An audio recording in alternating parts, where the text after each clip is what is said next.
ఓం నమో నారాయణాయ. ఈరోజు ఎంతో పరమ పవిత్రమైన మోహిని ఏకాదశి. ఈ రోజున ఈ కథని మనస్ఫూర్తిగా భక్తి శ్రద్ధలతో విని ఆ విష్ణుమూర్తి కృపకి పాత్రులమవుదాము.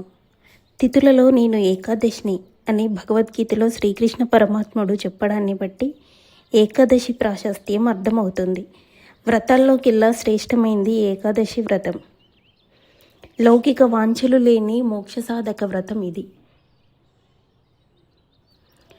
పూర్వం కృతయుగంలో మురాసురుడనే రాక్షసుడు బ్రహ్మదేవుడి వరంతో ఋషులు దేవతలు హింసించేవాడు.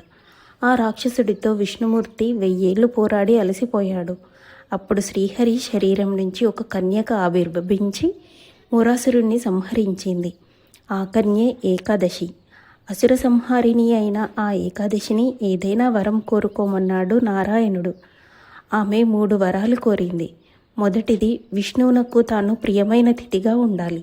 రెండోది, అన్ని తిథుల కంటే ప్రత్యేకంగా గుర్తింపు పొందాలి. మూడోది, ఏకాదశి నాడు పూజ చేసిన వారికి మోక్షం లభించాలి. తదాస్తు అన్నాడు విష్ణుమూర్తి. ఆ స్వామి కరుణాకటాక్షాలతో ప్రత్యేకతను సంతరించుకున్న ఏకాదశి పర్వదినాన వ్రతమాచరించి విష్ణు సాయుధ్యం పొందిన భక్తులెందరో ఉన్నారు. సూర్యవంశపు రాజు మాంధాత ధర్మతత్పరుడు, సత్యసంధుడు అంగీరస మహర్షి ఆజ్ఞతో తన రాజ్యంలో ఏర్పడిన కరువు పోవడానికి ఏకాదశి వ్రతాన్ని ఆచరించాడు. అత్యంత నిష్ఠతో చేసిన వ్రత ఫలితంగా కరువు కాటకాలు దూరమయ్యాయి. రుక్మాంగదుడు అనే గొప్ప రాజు గొప్ప శివభక్తుడు మరియు విష్ణు భక్తుడు. తానే కాకుండా రాజ్యంలోని ప్రజలందరితో ఏకాదశి వ్రతం చేయించాడు. అంతటి పరమభక్తుడు మోహిని మొహంలో పడ్డాడు. కానీ ఏకాదశి వ్రతభంగం కాకూడదనుకున్నాడు. ఆ మోహిని కోరిక మేరకు కుమారుణ్ణి వధించడానికి పూనుకున్నాడు.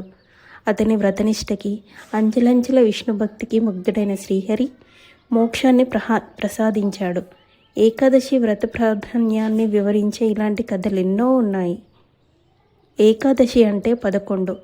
5 జ్ఞానేంద్రియాలు, 5 కర్మేంద్రియాలు, మనసు కలిపి మొత్తం 11. ఈ ఇంద్రియాలన్నింటినీ అదుపులోకి తెచ్చుకొని భగవంతుణ్ణి ధ్యానించాలన్నది ఏకాదశి ఇచ్చే సందేశం. దీనివల్ల ఇంద్రియ నిగ్రహం పెరగటంతో పాటు ఆరోగ్యము చేకూరుతుంది.